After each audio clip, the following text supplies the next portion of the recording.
Hi, I'm Mary, and this is another Mango Moment. And today we're working on number sense, and we're going to work on fractions because fractions are one of those things that kids need a lot of help with.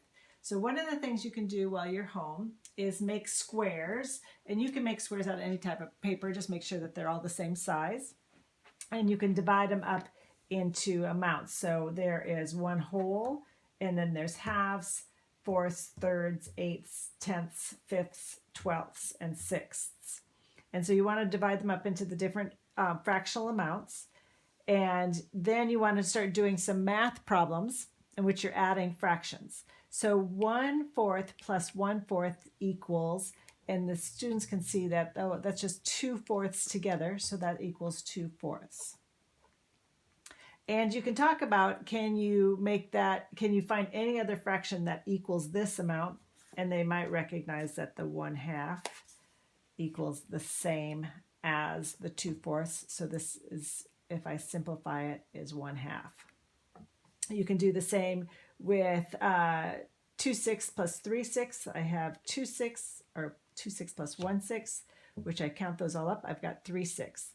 Can I reduce that? Can I make that equal something else? And they might recognize that that 2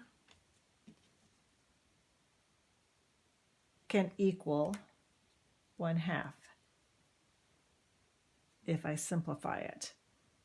So getting kids to start to see those problems. I can have 1/4 plus 2/8. So here's my 2/8 and my 1/4. They might recognize that the 2/8 are equal to 1/4 and realize that that now becomes 2/4 or the same as 1/2. How about 1/6 plus 6/12? Well, they can get a 1/6 out, and they can get 6/12 out.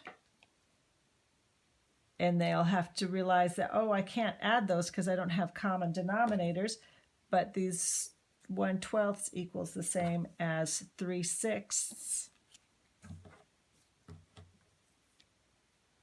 This equals, just a second, this is the same as 3/6.